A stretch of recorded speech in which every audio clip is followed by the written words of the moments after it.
Hello, everyone. Welcome to season 4, day 1 of building an AI app with me. How are you all doing? Welcome to a morning session. Um, it's so good to see you all. Hey, choir, Daniel. Wait, Daniel, right? Hunter, welcome. Good morning. Azimuddin, welcome. How are you all doing? It's so nice to see you all bright and early. Richard, yes. I don't know why I kept calling you Daniel. Um, Richard, how are you? So good to see you. Thank you for joining this stream. It's so good to see you all. Thank you for joining. We have changed the time. We used to be streaming in the night, burning that midnight oil, but now we're going to be streaming early in the morning. Your voice seems like a little sore. It is a little sore. Um, Hi, all. I'm Daniel. Daniel, aka Richard. I've gotten John before.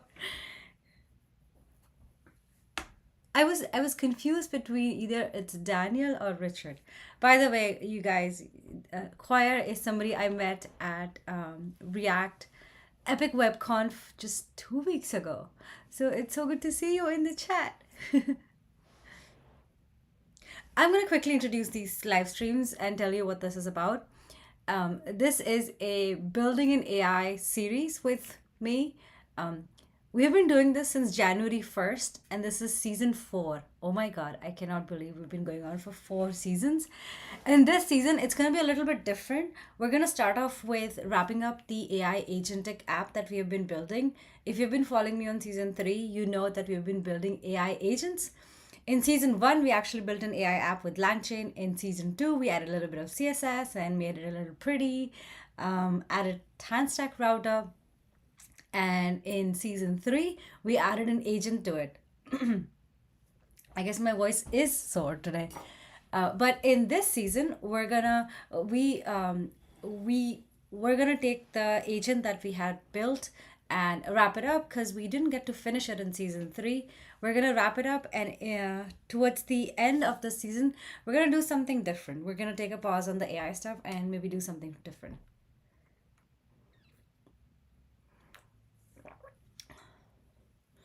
Richard by day, Daniel by night. I know, 4 whole seasons.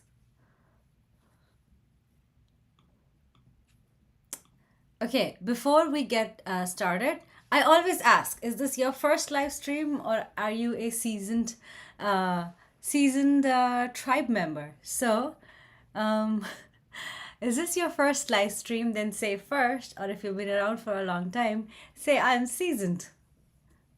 I'm an OG tribe member. And I can see some of you who are already OGs. Meanwhile, I'll get my app started.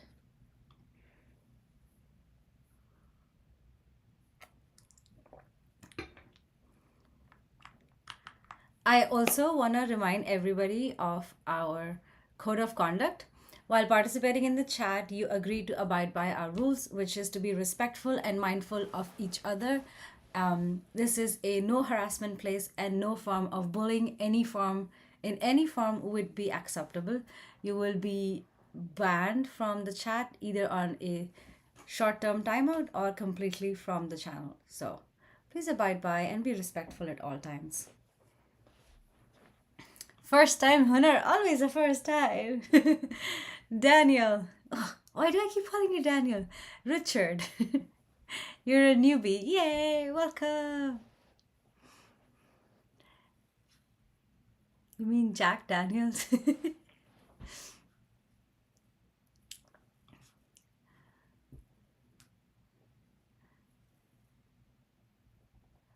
This is a thing now. I apologize. I don't know why I keep calling you Daniel. I think even when I was tagging you in the Instagram feed, I was trying to look for Daniel, and I was like, wait, I think that's not Daniel. I've been saying the name wrong. Um, I have a very special announcement to make in this stream. Um, and here it goes. Starting today, I am a full time content creator. I quit my 9 to 5 job to be a full time content creator and educator. And so that means I will be live streaming early in the morning, like today, 10 to 5, 10 to 12. And I will be producing content for you every single week. I realized that the main thing that I wanted to do in a company was to help other people grow, mentorship, educating others. And the most fun I had was when I was making YouTube videos and helping people learn, helping people understand React, helping people understand AI, helping mentoring people. And I was not able to do that while doing my 9 to 5 job and doing this whole full time YouTube thing. So I decided I'm going to pause on my 9 to 5 corporate job and I'm going to be a full time YouTube creator. So here I am. I'm a full time YouTube creator starting today. Today is my first day of independence. That means I don't have a full time job today. This is my full time job. So wish me luck because I have never done this before and this is unprecedented and we'll see how it goes. But I know I have your support and thank you so much for showing up today. Thank you so much for always being there for everybody who's joined me since season one. Your support has meant a lot, and if I didn't have your support, I would not be able to do it today. So thank you so much. We must remember today as a momentous occasion. You slacked on your 9 to 5 job. No, nobody would let me slack.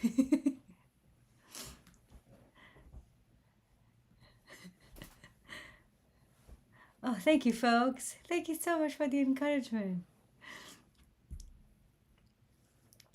I fully expect you to call me Daniel next time we meet. See, I'm going to forget which one is the real one. I'm going to forget if it's Daniel or Richard. I'm going to pin this message. Today is a momentous day. First day of. Oh, wait. First day of the Freedom Day. We're rooting for you. Thank you, Kristen. Are microfinancing really worth it?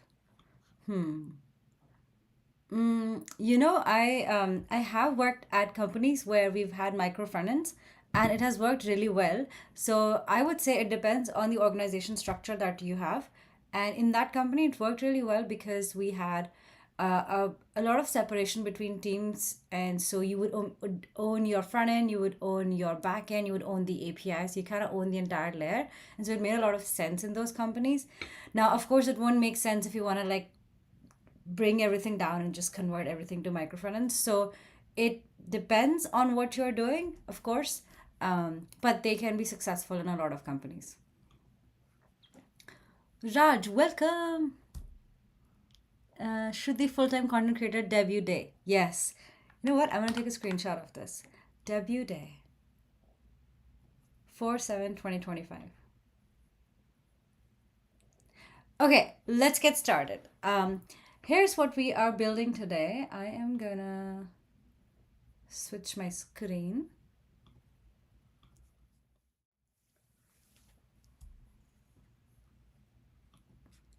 Now get a Kinesis keyboard and exercise ball and load up a bunch of articles to read. You know, after this, I have I don't have an exercise ball, but after this, I have like a 2 hour reading thing blocked in my calendar. So this is gonna be a full time thing. Okay, I also want to explain some of the links that are in the stream here. So if you are watching this anywhere other than YouTube, come and join me on YouTube. Actually, YouTube is the comments that I'm looking at. I didn't even see if anybody posted anywhere else. Come and join me on YouTube because that's the comments that I'm looking at. We also have polls that we do on YouTube. So come and hang out on YouTube. The link is Shruti Kapoor08. It's right here in the chat. And then on this side is the Discord link. If you want to come hang out after the stream, if you have any questions, come and join the Discord. And then there's a free newsletter, bit.ly/Shruti newsletter, which is also here, right here. And I send bi-monthly newsletters with a a summary of everything that you missed in front end and all the big news that happened. So if you feel like so things move so fast in front end and you can't keep up, you can't catch up, join that newsletter. It's completely free. And let's get started. Thank you for all the hearts. Okay, so what are we building? We're building a real estate app. I am going to share the link as well of this, which is GitHub Learning AI. So we've been building this app for almost for 4 months actually now. GitHub. Um,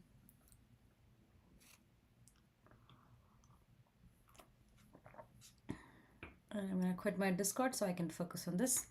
Okay, so we've been building this app for 4 months. So I'm going to quickly talk about what this app does since a lot of you are new here.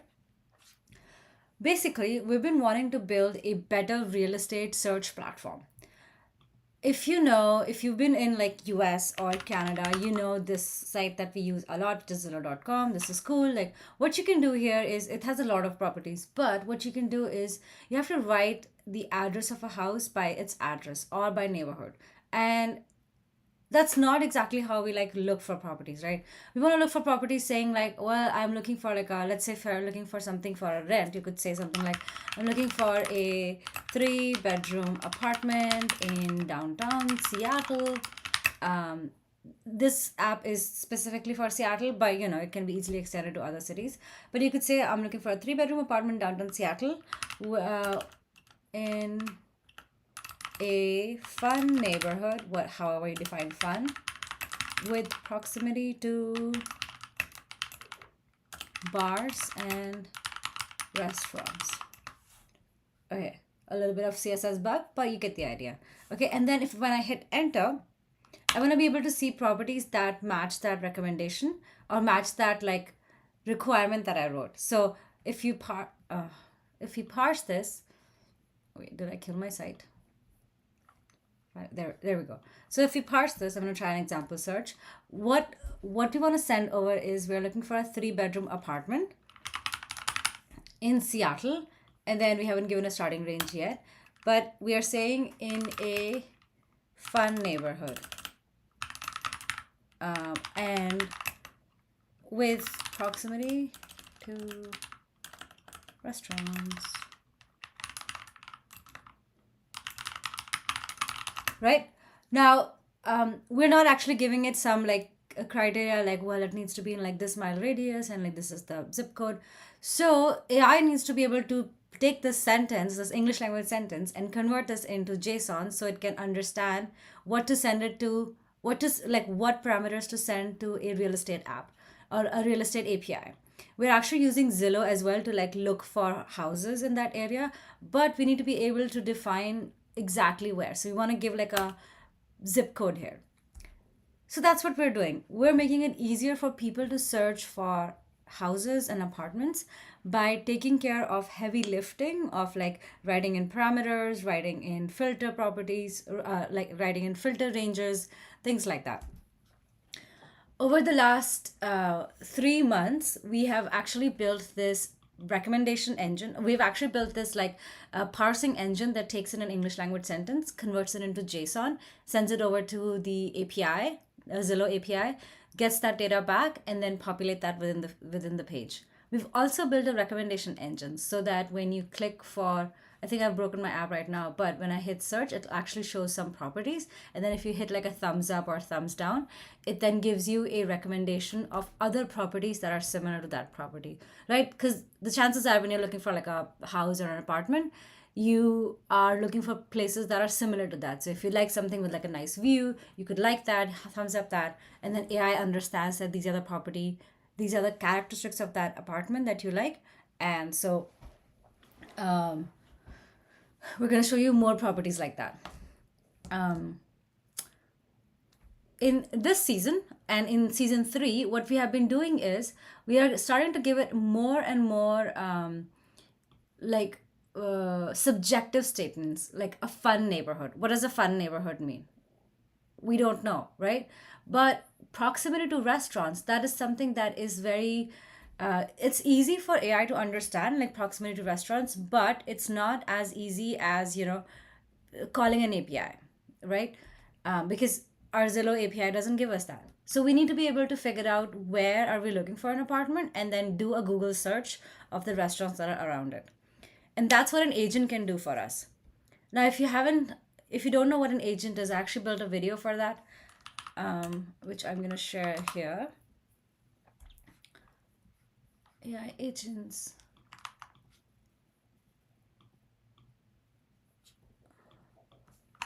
What is an AI agent? So that's the video I have made that you can go watch to understand what is an AI agent. But actually, before we move on, I want to ask you a question, and here is a poll. So again, if you're not on YouTube, come and join on YouTube so you can vote. But here's a question.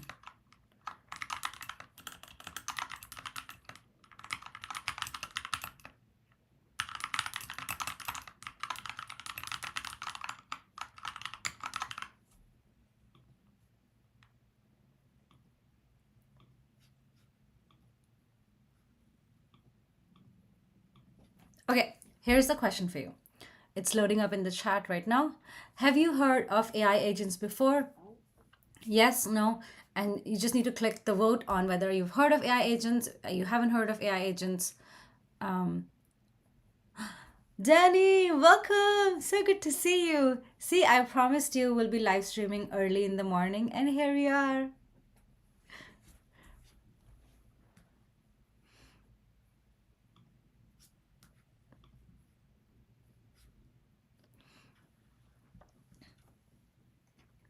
Okay, it seems most people have heard of AI agents before, which is awesome. If you've not heard of AI agents, don't feel hesitant to hit that no button. There is no right or wrong answers in this. AI agents is still a pretty new concept, so I wouldn't be surprised if you haven't heard of AI agents.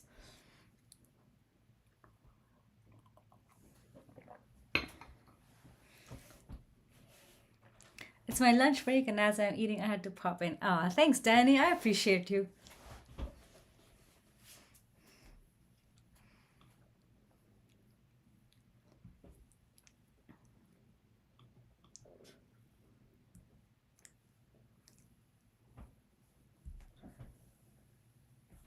Okay, so everybody seems to have heard of AI agents before, which is awesome. That is amazing.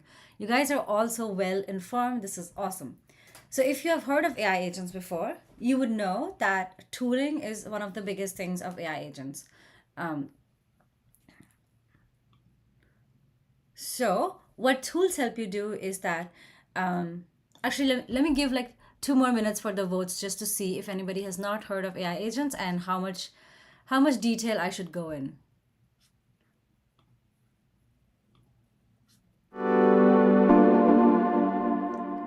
Oh, hey, broad programmer, thank you for following.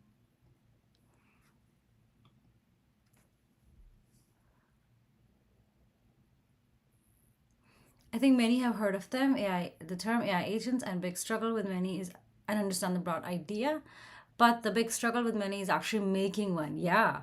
We did a workshop on building an agent and almost 400 devs there. Nice. Yeah, like I think with LangChain, building an AI agent has become so easy, and I was actually afraid and I was actually not sure of what is needed as well.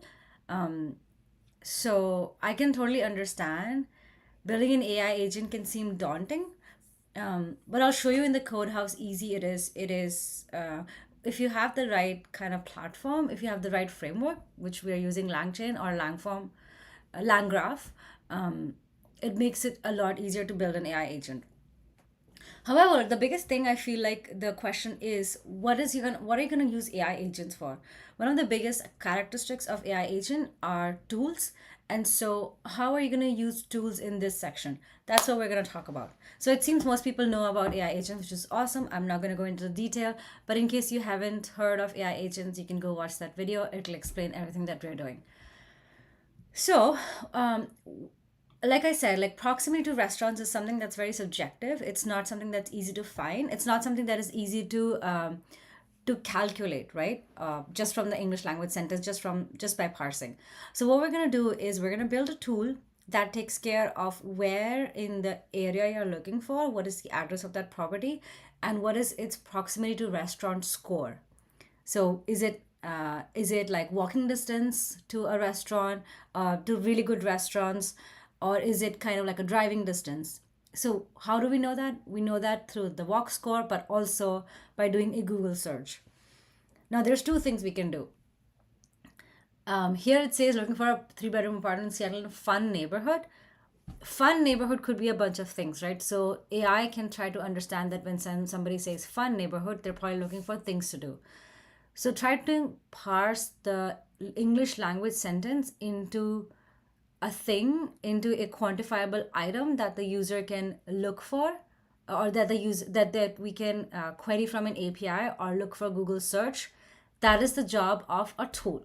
So that's what we're going to build. We're going to build a tool that one helps us create proximity to restaurants, or like proximity to something, like a proximity tool, and then another is going to be a parser tool. So if we say something like a fun neighborhood, what does that map to? So that fun tool, or like that parser tool, you can understand generates like a bunch of different requirements. Like you need a fun neighborhood, aka you need proximity to bars, venues, things to do around the area, touristy things like that. And then when somebody says proximity to restaurants, that's again job of the proximity tool to find out in this area, these are the different restaurants around you, and this is the rating of those restaurants. That's what we're going to use tools for. After your AI agent video, I created an expense tracking AI agent at a hackathon last weekend. That is awesome. I would love to see that, Azimuddin. If you have access to it, or if you have GitHub, definitely share that. Okay, so that is the theory of what we're building. If you were here on season 3, you would remember that we've actually already built the kind of like the front end part of this, and we've been building the agent part of it. So I'm going to do a quick walkthrough. Also, I'm having like an error in my code because, of course, when you go away for a week, your code breaks, right?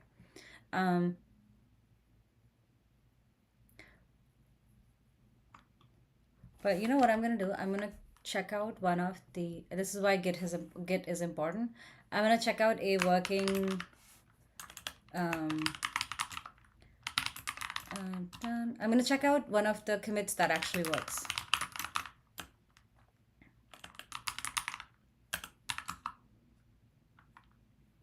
Okay.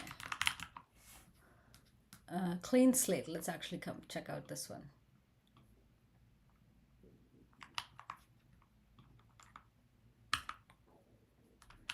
Git checkout.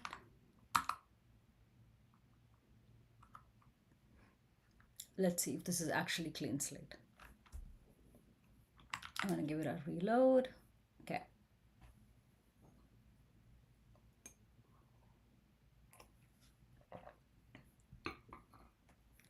Okay, I'm still getting this error. I think I know why this error is, because when I was building this app, I actually had like a text in here. And so it was actually doing a query on the text that I'd already written because it was cached.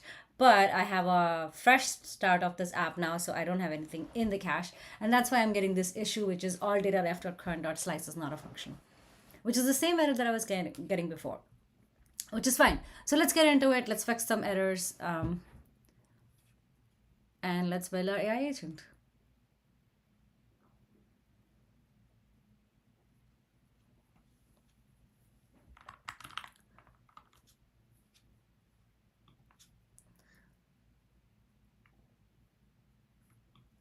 Okay, I'm also going to walk through the code here in case you're looking at GitHub and trying to understand what's going on. So I have written everything in README file actually. All right, so if you're starting this, or if you're checking out this GitHub repo, this is what you need to do: npm install, and then this is using Convex. And shout out to Convex for being a sponsor in this video. Thank you, Convex. It's been so fun working with Convex. Honestly, it makes my job so much easier because most of the things that I'm looking for to do, like build a recommendation engine, the functions already exist in Convex. So I just literally have to use it, plug it in my app, and it's good to go. So shout out to Convex. Thank you so much for sponsoring this live stream. So, okay, so you log into Convex and then you start the dev server, npx convex dev, the nodemon, the backend server, which is server.js, run the front end app. I know this is a lot of code. I'm hoping to kind of combine it together, and then the app will be available in 5174. Okay. Then what we have been doing over the last like 3 months is we built a recommendation engine. We created a data set for liked and disliked properties. We stored this within our database. And all of the AI stuff is actually in LLM.js. So if I go to source/API/LLM.js, this is where we create this kind of parser. And so what we do is we let it know that there's an ending price of budget, and if nothing is passed, use this number. There's a starting price of budget. If nothing is passed, return 0.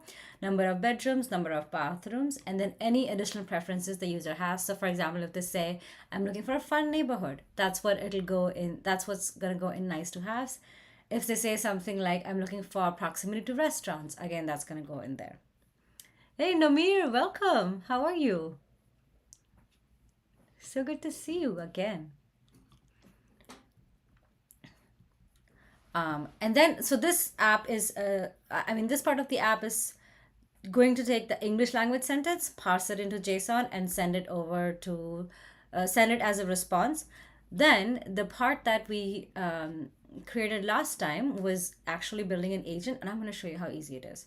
So some of the properties of agents, as you might know, is models, memory, and tools. That's what defines how the agent operates. So for us, the model that we're going to use is OpenAI GPT 4.0. Memory, we need short-term memory and long-term memory. I'm going to show you how we're going to add memory in this. And the tools that we're going to use is Tavily Search. And we're going to use, we could have tools like a booking tool or a calendar. We're not going to use those tools, so I'm going to remove them. We're also going to build our own tool, and that's just going to be the kind of like the parser. So we're going to have two tools in this. So we're going to have a Tavily search tool, which is actually going to help us do proximity search. And then we're going to have a DIY tool that actually does the parsing. So which basically means that it's going to parse the English language sentence into JSON. All right, and so here's how you create a tool. Look at how easy it is. So you define what tools you have, you define what model you need, and then you define, this is where we define the memory. So you just say new memory saver. This is coming from LangGraph. I told you it's going to be so easy to build an agent with LangGraph, right? So you build a short-term memory, or you initialize a memory with LangGraph, and you just say agent, you just call new memory saver, you've got a memory. And then you create an agent by calling this function called create react agent. This is not the same kind of React that we know. This is AI React, create React agent, and then you provide the LLM, you provide the tools, and you provide the memory. That's it. You got the agent here. It's initialized for you. And then all you got to do is you got to invoke the agent. If you've worked with LLMs before, you know this might be a common thing for you. This is how we invoke chains, how we invoke agents. So that's what you got to do. You got to invoke the agent. You got to pass the message in. And then this is what we're saying. What is the walk score of like a property? We're saying walk score here because that's one thing that we've been doing so far, just to try to find out how close it is to stuff. But this is where we're going to add things like proximity, like how close it is to this address. How close is A to this address? And then we provide a thread ID. And why we're providing a thread ID is because it helps the AI agent understand which context to refer to. So for example, we're giving it a thread ID of 42, and we're providing the same thread ID here. However, in the next question, we're asking it how many restaurants are close to this property within a 0.5 mile radius, and which cuisines, right? So you'll notice here that we didn't actually give it an address. And the reason we don't need to give it an address is because we're providing it the memory. So that's how it knows context. And then we can also say other follow-up questions like which restaurants are open now, and so on. So this is what we built last time. And let's do a quick check to see if this is actually running. Let's save this. And then agents API /agent.ts. Um, what? TS node exec not found.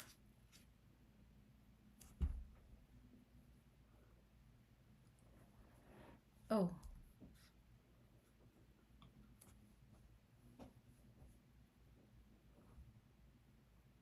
what? Why?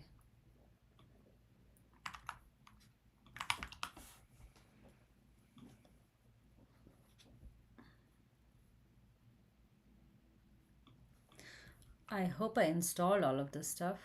Node modules. I have them installed. Let's just install it again. RMRF, fresh copy of node modules.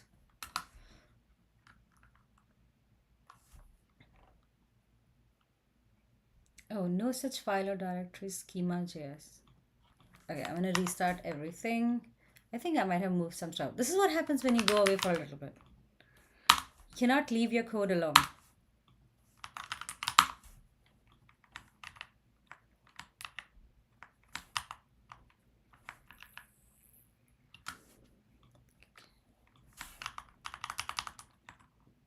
Okay.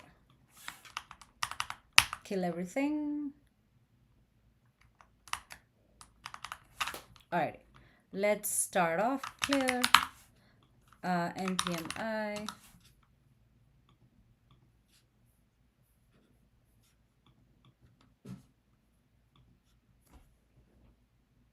How do you decide to change the thread ID in production? Like, no need to have the same context here.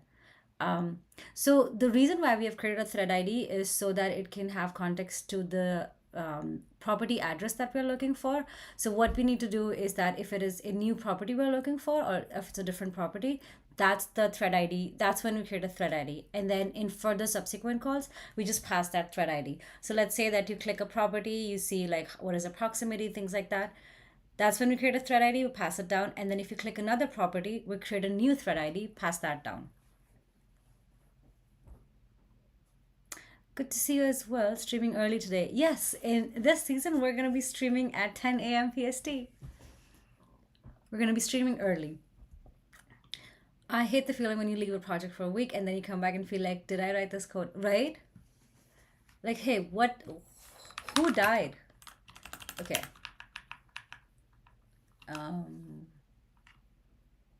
All right, this guy is fine. Now let's try somebody else. Let's try our agent, npx, node mon, source, /API /agent. Agent, I think I have to provide agent TS. Agent TS. API. TS exec not found. Let's see, node I.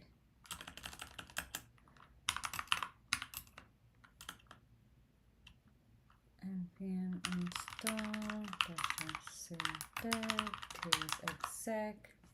Oh no, ts node.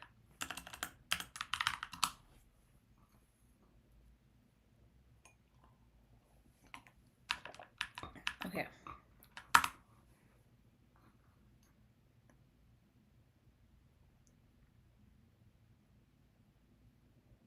Unknown file extension ts. Nice. Tailwind, ts config.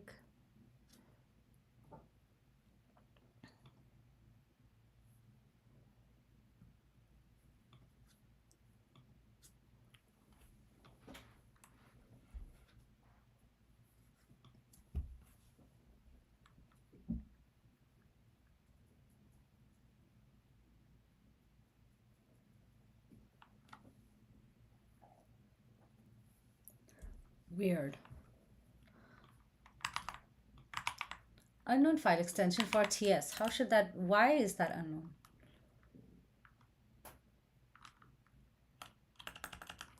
By ts node.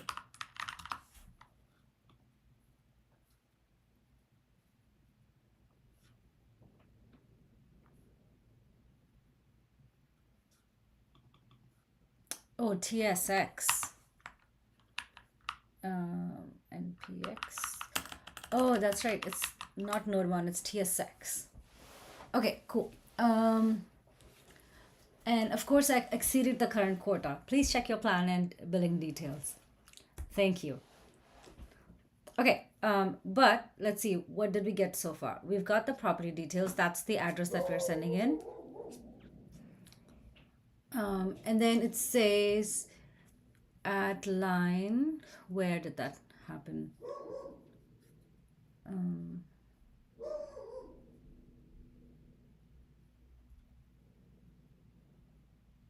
Okay, it didn't do anything. All right, so let's try that. Let's go and increase our quota. I don't know why I ran out of quota. I haven't used it in so long. All right, I'm gonna log into OpenAI. OpenAI needs my money.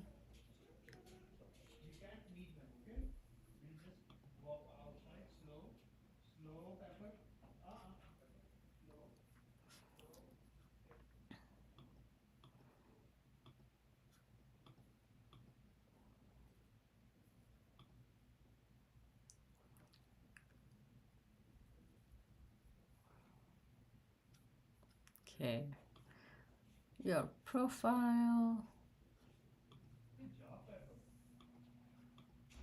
usage.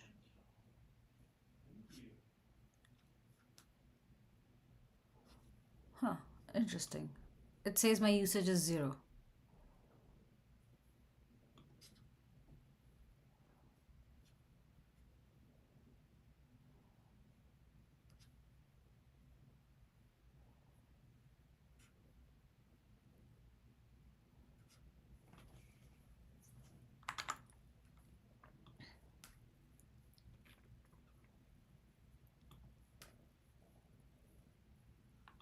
Try Gemini. Oh God. I don't like Gemini.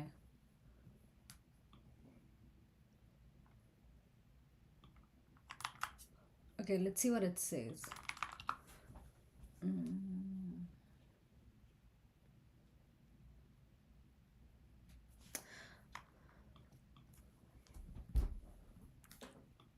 See you, Namir.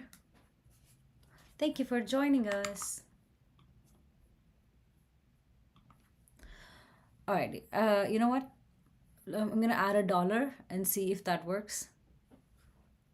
April budget $5. I have like zero. Okay, I'll show you. I have like zero usage.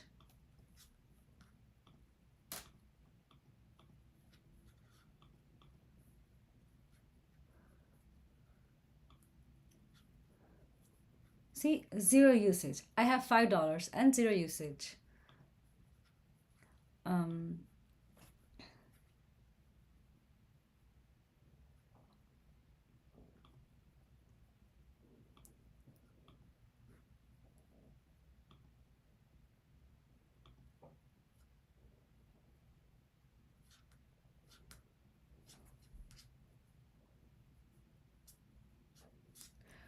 okay.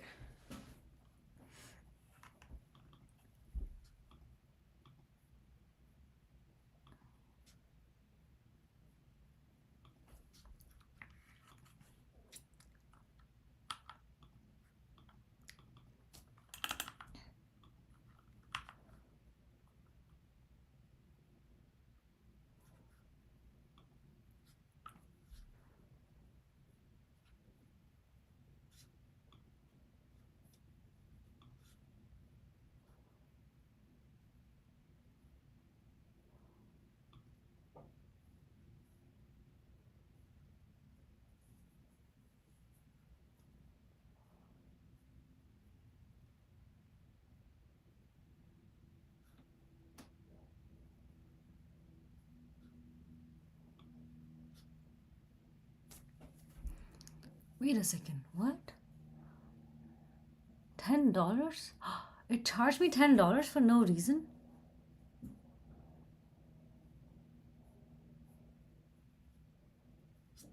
Okay, this is bad. Um, I guess you need to set a limit. Maybe. Okay, so check this out. So I'm on usage tier 3. And then it charged me $10 on March 13, which is almost a month ago.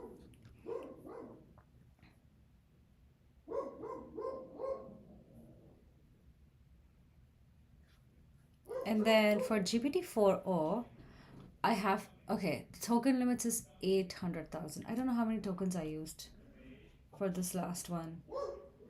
You exceed your current quota, please check your plan, billing details.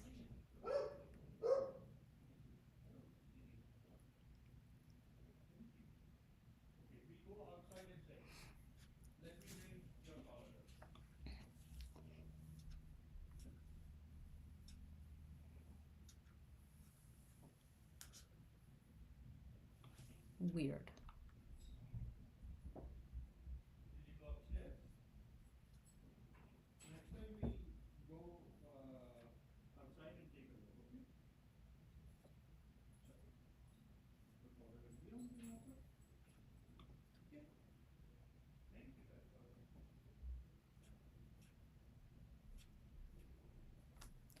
Which is weird because they don't show anything in the usage. Okay, go back. My usage is 0. Maybe if I move from March 1 to 7th. Okay, some request there. Let's see. But I only spent 15 cents. This makes no sense. 1.627k input tokens. What else? That's still pretty low. 173. Okay. Total tokens is 100 and it's more than 100k. That could be a problem. It's a good reason to switch to Gemini. Okay, let's see. Let's see. Landgraph. I'm sure Landgraph supports Gemini. Langchain, Gemini. Gemini must be free, right? Completely free.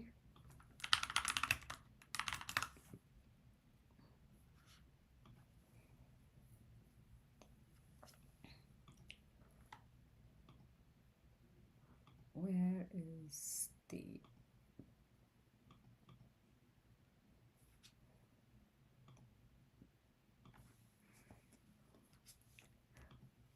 Where's the usage guide?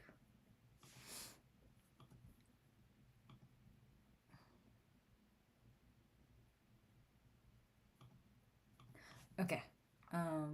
Gemini usage.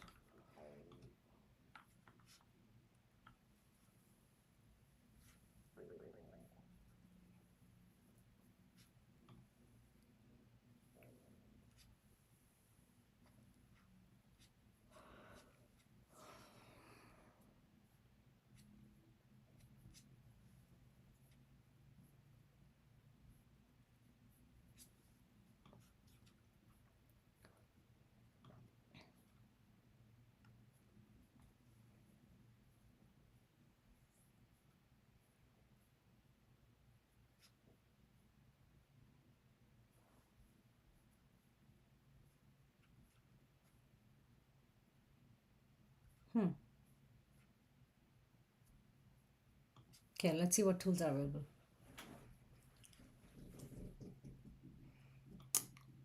Google search is paid. Google Serper is free. Not bad. Okay, I could think about switching to Gemini, but I want to fix this issue. I don't know why I'm getting this issue because I haven't, and I still have enough budget, so I shouldn't be hitting the rate limit. So let's fix this issue.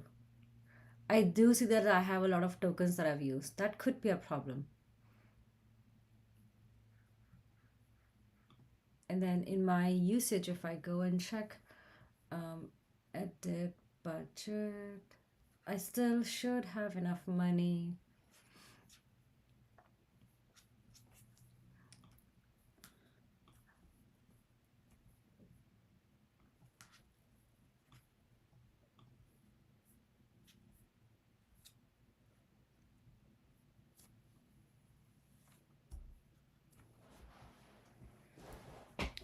I did it. It's 3 words of change, maybe 4. Search AI Studio, and there you'll get your key.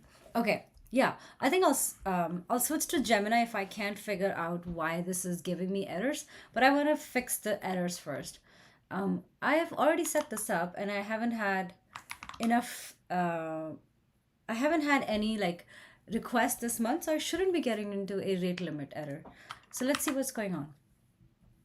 And even if I do, I have like added my credit card, so it should just bill me for more stuff.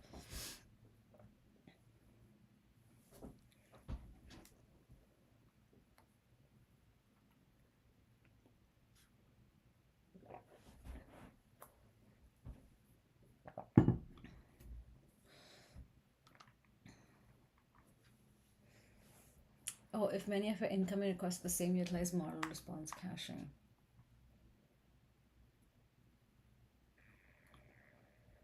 So a higher number of max retries when initializing a model. Langtail will use an expansion of your backup strategy for requests that fail in this way. So may occur when your limits have reset. Oh, you know what? That could be a problem because I've retried it so many times. Okay, let's see. How can I set up max retries? Max retries defined in async caller.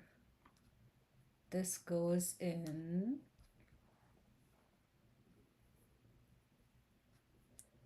create React agent. I think this might be the one.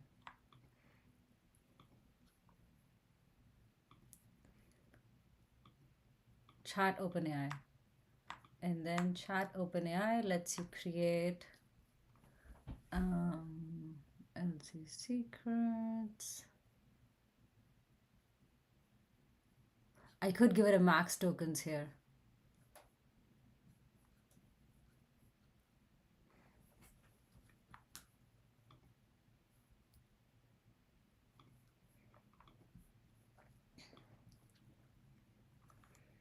Max retries. That's what I need.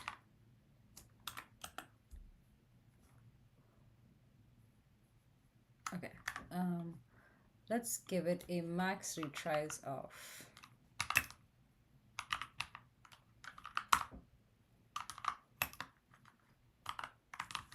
2. And I'm also gonna increase my limit.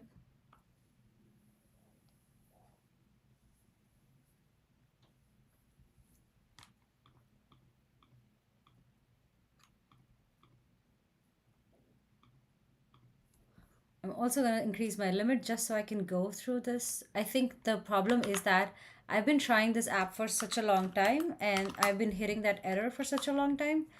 I feel like that is the one that could have increased the number of tokens that I've sent. And maybe the usage is not updated. I don't know. Okay. I'm going to open OpenAI in here.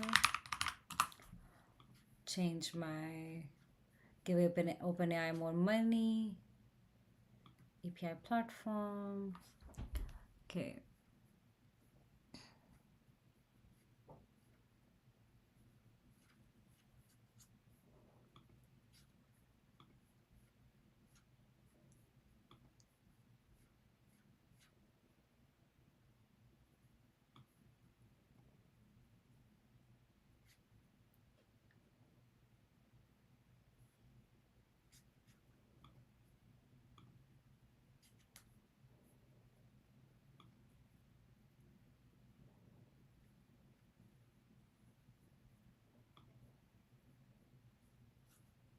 Okay, I'm gonna add some money.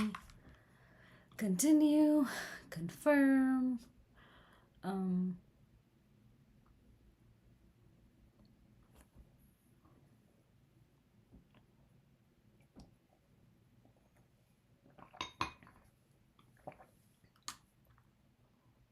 okay, let's try this now. I think I know why this is happening. My balance was 0, and so that could be the problem. Let's try now. Okay, it seems like it's gonna work now. There you go. Okay, so OpenAI just needed more money. I know this is so annoying. Like throwing errors without touching a code. I literally haven't changed any code. I actually committed back to one of the working versions, and yet it's not working. But okay, now it's working. So if you see here, it says the walk score of the street address is approximately 0.81, indicating that it is very walkable. I think that sounds wrong. You can find more details on the walk score here. To determine which restaurants are open now, you may need to check the individual restaurant websites or contact them directly. Restaurant hours can vary, and it's best to confirm their current operating hours and availability by visiting blah, blah, blah. Basically, what you see here is that we were able to use OpenAI to get a walk score. No, we were able to use OpenAI to parse to actually use this property details and create a tool, an agent that actually helps us create a walk score or like fetch the walk score. And it did that by looking it up on the internet. The tool that we're using is called Tavily. It actually does Google search, like it actually does web search. And the next question we ask it is which restaurants are open now, and we ask it like what are the cuisines. So we say how many restaurants are close to this property within a 0.5 mile radius, which ones are open now. But you can see right now that it's not super good at giving those answers, right? And if we were to use this agent in our app, this is not something that we can rely on. That's what we're going to fix now. We're going to create agents so that if the restaurant walk score is, or like if the walk score is pretty low, then it gives us a rating that this is not walkable instead of giving like a number, because numbers, it doesn't really always mean something. Right now, here it says approximately 0.81, which is a really bad walk score, but it says it is very walkable, which is silly. Um, and then same with restaurant. We're going to find out proximities, and we're going to also find out when it is open. Okay, so if you look at this address now, it says it is car dependent and somewhat bikeable. So this is actually not a very good walk score. So clearly we can't rely on just the web search of Tavily. So that's what we're gonna do. We're gonna build a robust agent so that it understands what are the given parameters and creates a creates like a walk score for us, but also a proximity sensor for us. Sensor proximity tool. So let's do that. So let's actually write down the problems that we're getting. So we have this to do file and git status. What did we change so far? I added a new support, git commit. I'm going to check out a new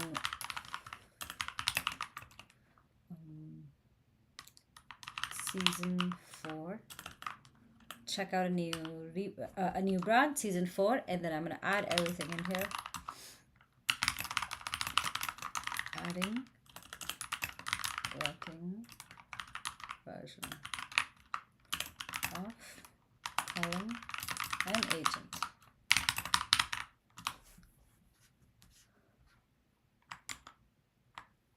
Actually, I wonder that now that just added some more money in OpenAI and I made a call. I wonder how many tokens are we using, and this is gonna be important because the more tokens I use, the more money I'll have to end up paying ChatGPT like OpenAI. So let's see. I just added, and I'm gonna log in and show you.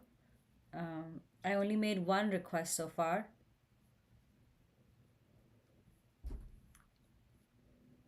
Your data.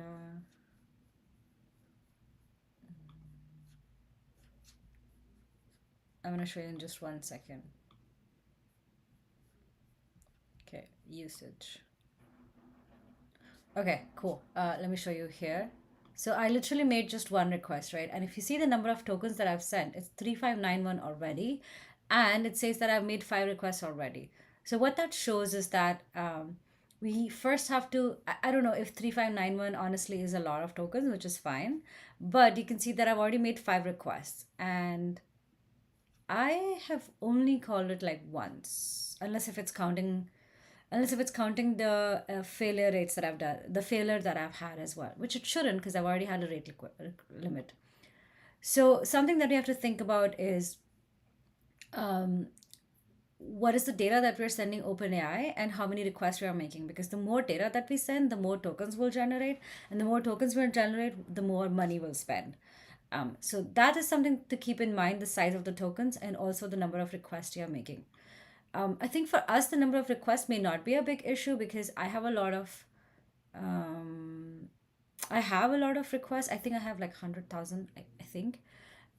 So the rate for the request is pretty high, but the number of tokens can reach the limit pretty fast. So that's what we have to keep in mind. And that is what our goals are going to be: keep the tokens number low, make the response robust, and parse the text so that any subjective answers or any subjective sentences like fun neighborhood can be parsed into easily parsable or easily understandable text, easily understandable JSON items by the API. Let's write down our requirements for season 4. Token usage depends on the length and output, most probably, or the length of input that you're sending. Alrighty, let's write down season 4.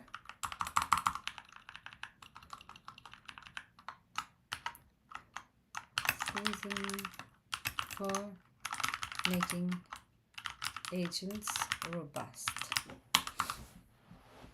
All right, so let's also check what we've done so far.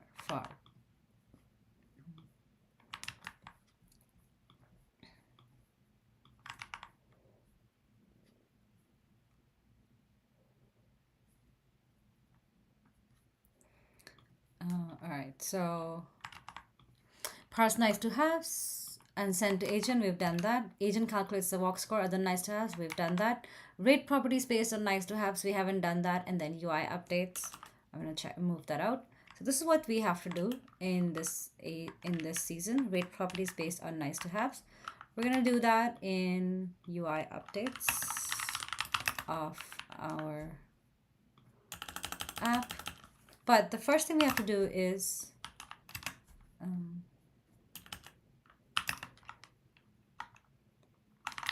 add a tool that parses text, subjective text to quantifiable information. And that's not a tool that we have to add, that's a tool we have to create. That's the first thing we're going to do in this series.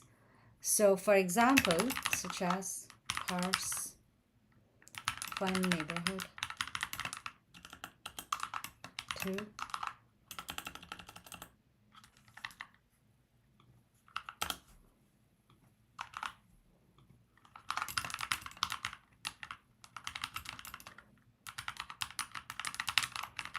parse things to do, etc. All right, so that's one tool. And then we have to create a proximity tool that uses an address and gives a proximity score.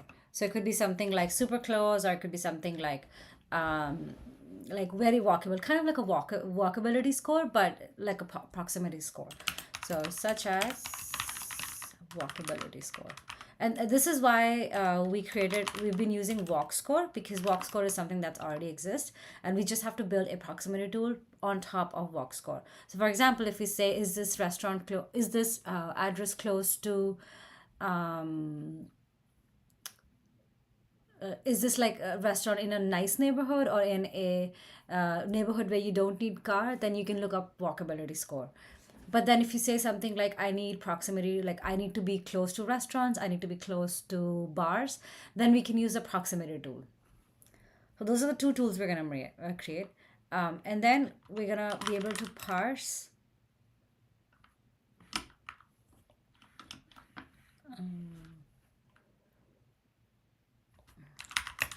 low scores and parse scores. It could be high or low, and then show as a recommendation. And show as a score for each property. And then this could be like a likability score. And so what this means is, you know how in Netflix it knows that you we think you will really like this, or it says based on your recommendation we think you'll like this. That's what we're going to do. So based on what you've suggested, what you've written, we think you'll love this property. And so we could create something in UI updates. We could create some things like properties we think you will love, and then we could create something like properties in your budget slash preferences but outside of your area. And why we're doing that is because let's say that you say, oh well, I want like a walkability, I want like a place where I can walk everywhere, but it's in a suburban area, so you can't walk everywhere in suburban area. So we could say, well, it seems like your budget is $2,000 per month, and in that range you could be living in downtown if you want to walk everywhere. So we could show something like that, and I think that will be a really nice interface. So that's our target for this month. We're going to create a tool. We're going to create two tools. We're going to create a tool that parses subjective text to quantifiable information, such as parse fun neighborhood into proximity to restaurants. And then we're going to create a proximity tool that uses an address and gives a proximity score. And then we'll also use that to generate scores, such as likability score for the property. Based on that likability score, we're going to create properties based on properties we think you love and properties in your budget. That's our goal for this season, this month. This is all I have for you today. Tomorrow we're going to be back. We're going to be creating a tool. We're going to be creating that parse, the subjective text to quantifiable information tool. I'm also going to show you the architecture of the app tomorrow to help you understand where that agent fits into our app, and at what point should we call our tools, and at what point we should call, and what is the job of the agent. So we're going to do all of that tomorrow. I hope this stream was useful to you. If you have any suggestions or comments or things you want to see in this stream, let me know in the comments. I look at every single comment, every single stream. So just know that your opinions really matter to me. Oh, I'm looking at the poll as well, and 95% of folks have heard of AI agents before, which is awesome. And 5% of folks haven't, which is totally fine. AI agents is still a pretty new concept. So, in case you haven't heard of it, there is a video that I have shared. I think I'm going to pin this video, replace pinned message. There you go. Here's a video that I've created that talks about what is an AI agent. Tomorrow, we're going to dive deep into building a tool for an AI agent. I will see you tomorrow, same time, 10 a.m. PST. And we're going to do some coding tomorrow. Bye, folks. Thank you so much for joining the stream. I'll see you soon.